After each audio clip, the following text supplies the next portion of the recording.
Sarah from Equestrian Movement. I've hijacked Katie's session this time round because I wanted to share a little bit about the journey that I've taken in developing a connection or understanding why the connection is so important when we're working with our horses, and how it can really make a significant difference in all sorts of parts of your developmental journey as well. So, this session, I've called it My Journey Understanding the Importance of Connection Based Training. And that's literally what I'm going to take you guys through a little bit about what connection based training looks like from my angle, but also how I actually came to realize why it was so important and why Katie and I needed to share this type of information with you guys as well. But for some of you guys who might be pretty new to the group or pretty new to the listening to our podcasts, so I wanted to share a little bit about who I am because you've been listening to Katie for quite some time.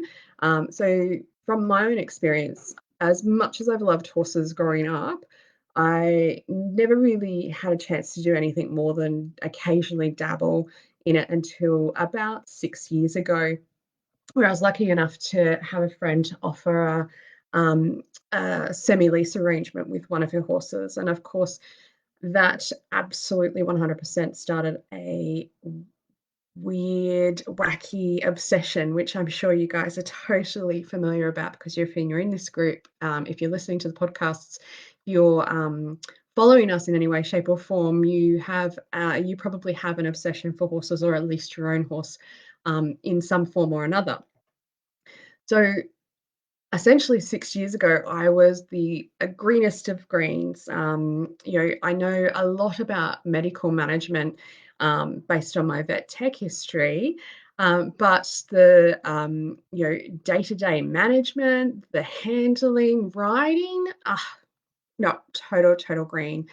And it was about 5 years ago that we met, that I got to meet Katie for the first time when I brought her out to be a riding instructor for me and Natty. And look, when I first met Natty, I was totally 100% in love. And that situation where you pretty much you just fall in love with someone and you just have some level of connection already. And I feel like that was what I had with Natty. And there was a bit of the reason we got Katie to come and work with us was because we were starting to get a bit of friction in that relationship and that connection. And that's just the type of personality that Natty was. She was the type of personality that really protected and nurtured the green, youthful babies. But as soon as you started to know just enough to start to ask her to do something, she didn't really like that. So we were getting a little bit of friction in our relationship, and that was showing up with some really freaky signs in writing, where if I'd been any more knowledgeable than I was at the time, I probably would have thought that I was going to die. But you know, so Natty was a huge learning curve for me, taking me all the way through my green experience up into what I guess I would classify as the consciously skilled or consciously unskilled and consciously skilled sections in different levels. Unfortunately, she passed away, and I was left with the decision to continue the path of horsemanship or horsewomanship. And my friend very kindly donated a rescue horse. And this little boy, he was an older gelding. He'd been passed hand to hand. He was sold on and off the property so many times it was beyond ridiculous for a horse. So as you can imagine, he's had a fairly unstable and, while not necessarily neglected or cruel, a life that just wasn't filled with deep levels of affection or any connection with people at all. And she ended up rescuing him simply because he was put up as a free to home offer. He had bonded with a mare in her herd, a retired mare in her herd, and she is very familiar with what happens with free giveaway horses in Australia. Unfortunately, they often get sent to the knackery. So yeah, this was a very fun, well, not so fun time for me. Partly because I was probably still grieving a little bit about the loss of Natty, but also because now I was working with a horse who didn't know how to look after a person. And I was at that stage where I didn't know, I didn't know what exactly to do with him, even with Katie coaching me. And I didn't, and he didn't know how to look after me. And I knew that he didn't know how to look after me. And I knew that he didn't know how to communicate. He had a lot of anxiety issues. So again, I went from dealing with a mare that used to be somewhat um, troublesome in that she'd really challenge you and really try to get you to figure out what you had to do, to an animal that just freaked out when things weren't going well. And I just didn't know how to cope.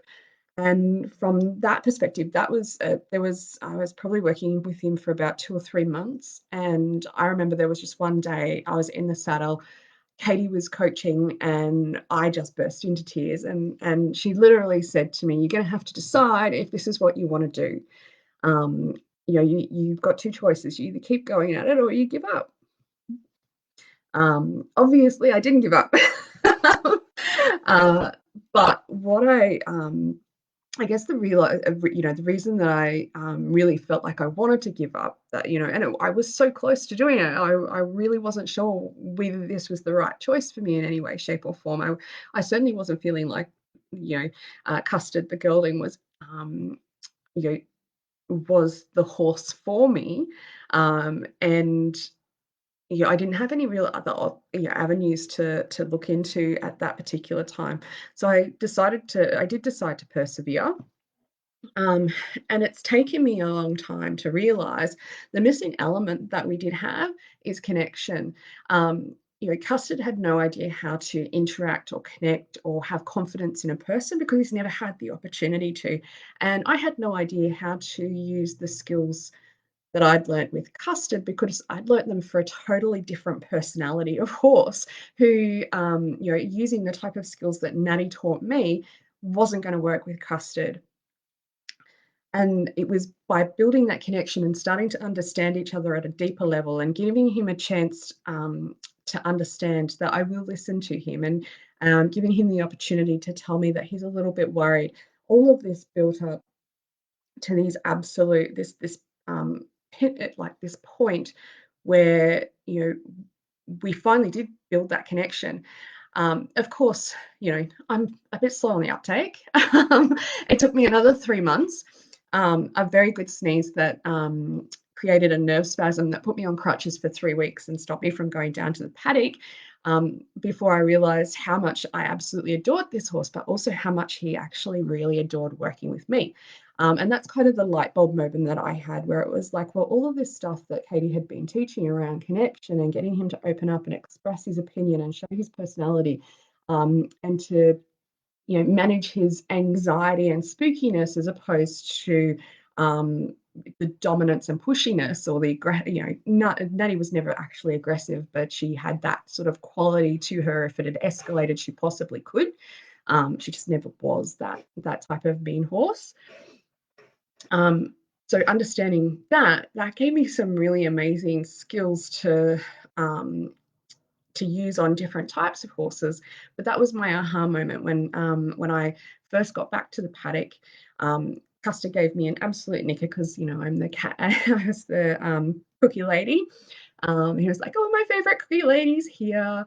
And from that particular moment, our connection and the training that we did just blossomed. I was able to show him that I would be someone he could turn to in moments of anxiety and panic, so that he didn't actually just freak out, totally ignore everybody, try to find his herd mate and bolt, which had happened a few times in my experience with riding him. Prior to that, I started to see him developing more confidence, and he was feeling good with the training we were doing. I was watching him go from this horse that just ran away from anybody else in the paddock apart from his bonded herd mare, to actually telling them to bugger off because that's my cookie lady. And he even does that with he even did that with his mare. So I remember one day Katie and I were just standing out next to our cars talking in the big paddock that they spent their time grazing, and he just came up and just wanted to hang out with me. But as soon as his little mare came up, he'd tell her to bugger off, and he was literally chasing her away. And it was one of the first time I'd ever seen him chase anybody away, and wanted my company over hers, and didn't want to share that company either. So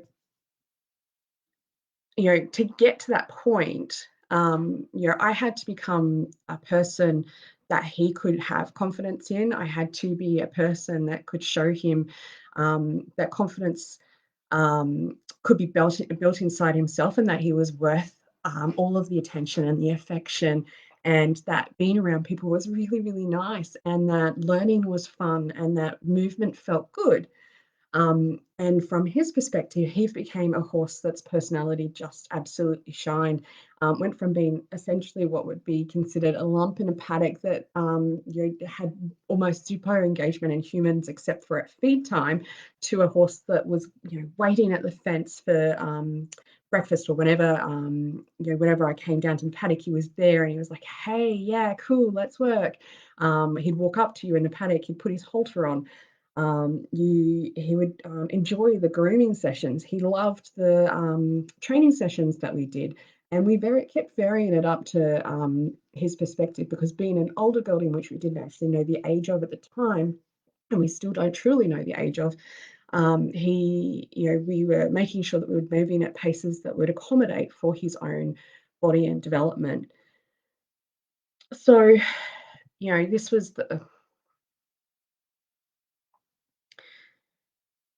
um, he became an absolutely beautiful horse, and we only lost him a month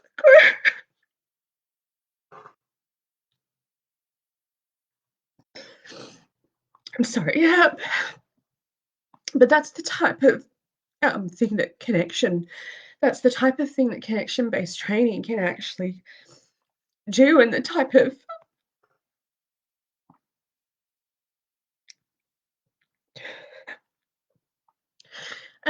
difference it makes in their lives and in your own.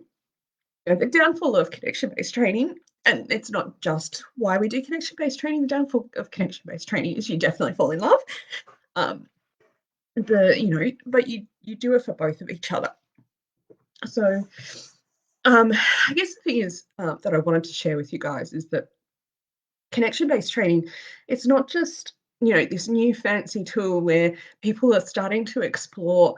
There's it's something. It has been the secret sauce for a lot of trainers that they don't even know that they're actually doing. It's the thing that actually happens when you have that heart horse. And if you have experienced that heart horse, that level of connection that you do develop. Um, it becomes so deep you can almost read each other's emotions, and pick up on what's actually happening before you get to the point where things escalate. Sometimes even with our heart horses, we need a little bit of marriage counselling. And I think that's what Katie certainly did between me and Natty, and she certainly did a lot of relationship coaching between me and Custard to get us to the point where we were both so confident and so settled and so connected to each other that things would just happen naturally. And I could walk him at liberty. I didn't need to have lead ropes or halters to bring him home, because he just enjoyed that level of company and connection, and one-on-one ship as well. So um, so when you start working from a place of connection, what you can really see, as we saw with Custard, was that confidence really does happen. And it's not just not just your own confidence in what you are doing and knowing that you're doing things for your horse instead of to your horse, but the confidence in your horse increases dramatically. They're much more confident in you. They become more confident in their environment and what their place is within that environment. They become really confident in the training that you're doing, because they know that you're out there to look after them, as opposed to just do stuff to them and make them do things that maybe they aren't so happy to do because there might be an underlying reason, whether it happens to be pain or anxiety, or they physically just can't do it, or they're really uncertain of how to do it. And of course, they become really confident in themselves as well. As we build all of those tiers up, their own self confidence will start to arise. Doesn't mean that you don't need to do things, particularly for for our speaking horses. You still have to expose and comfort and guide them through the development of really scary things. But as you expose them to more scary things and the confidence builds in each other, that process actually becomes a lot easier. So connection based training also opens you up to what we refer to at equestrian movement as compassionate leadership. This is literally where you can demonstrate to your horse what an appropriate interaction with you should look like. But you don't have to make them submit and do your will, and you don't need to create offense by alienating them, essentially, which creates this level of disconnect. So you can show them that, hey, that's not necessarily where I want you to be. This is where I want you to be. Let's reconnect, though. I understand that you want to be with me. And of course, the thing around connection-based training is it really does open up and expose um, the true reflection of your horse's personality and their unique character. The you know it The whole development of Custard took him from a horse that was just really disconnected, really shy, really quiet, to a horse that was open, um, embraced people. He would wicker and tell me, he'd wicker and whinny and tell us hello. He would be very happy to tell me, "Hey, I want something right now," but be really polite and respectful about it as well, including one time when we had our body worker down, Christine Thompson, who's in this group. She came down to do a massage on him, and she was having a bit of a chat to one of the girls in the paddock before she came over, and he was getting really upset because he wanted Christine's attention, and he was upset that somebody else had diverted it. So he was constantly trying to tell me that, "Hey, come and bring Christine over." So you can, this is what the whole point of connection-based training is about. It's about being able to be flexible for your own horse's unique development needs and unique requirements throughout the process of building them. What we want our horses to be is really to be horses that want to work with us, create true willingness, horses that are really engaged in our training and really happy to learn. Um, and they're horses that really value our interaction with us. We want for a horse to be safer. We want these horses to be confident enough to look after us, but confident enough to tell us when things aren't going to plan, so that we can actually be proactive, and maybe if they're feeling sore, not try to jump them over a meter 20, um, for example. Not that I've ever jumped in my entire life, so I have no idea about jumping. But that is what we want with these. We want them to be confident. We want them to be calm in the face of stressful situations. And we want them to look to us and look after us. And that's what we try to build. And that's how we build it with connection-based training. Um, so that's just a little bit about my own connection journey. Really sorry for the tears just then. It's literally just been a month since we lost Custer very suddenly. But I did want to share that with you because I had wanted to share it with you earlier. It just was really hard to do. The connection, but I do also want to let you guys know that the connection masterclass is available as well.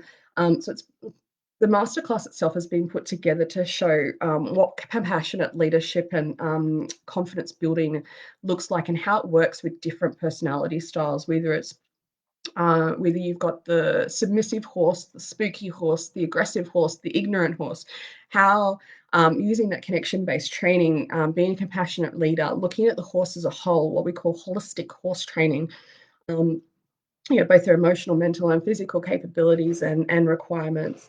Um, so, uh, so that's where the Connection Masterclass has been designed. So there's 2 sessions within the masterclass that go for about an hour and a half. There's video demonstrations, and we walk you through why we've done things these ways, because there are simple exercises that you can employ. And I'm sure that there's plenty of people out there. You Google on YouTube, horse training techniques and all of that, and you will get plenty of demonstration videos on how to do something. But while an exercise might be the same, using the exact same approach for every single horse is not going to work. It's the cookie cutter method of training, and it just doesn't fly. And it's the reason why sometimes we get stuck and we start feeling like failures, because we might be at a point where we know that we know a lot of things, but why isn't it working with this horse? Because we have missed the connection element, and we've missed understanding what their unique character and personality requires through the training. So if you are interested in our Connection Masterclass, it is up now. You can check out more information on it by going to www.equestrianmovement.com/connection masterclass, all one word, lowercase. You can join it. It's content that you'll be able to watch again and again and again, so you can take some tips away and identify whether or not those personalities we've described happen to link to your horse, and whether some of the issues we've described as well might be part of what you have been experiencing. And you can always reach out directly to Katie or myself if you have any questions on that. So that is it from me today. Thank you for letting me rabbit on about my journey. It's been one that, while there's been some losses, has been an amazing journey so far, and certainly not one I'm willing to give up on just yet. So hopefully I'll be telling you about a new pony that I'll be working with eventually, when I finally decide to get my own. In the near future. So thanks for joining us, and have a lovely day. Bye.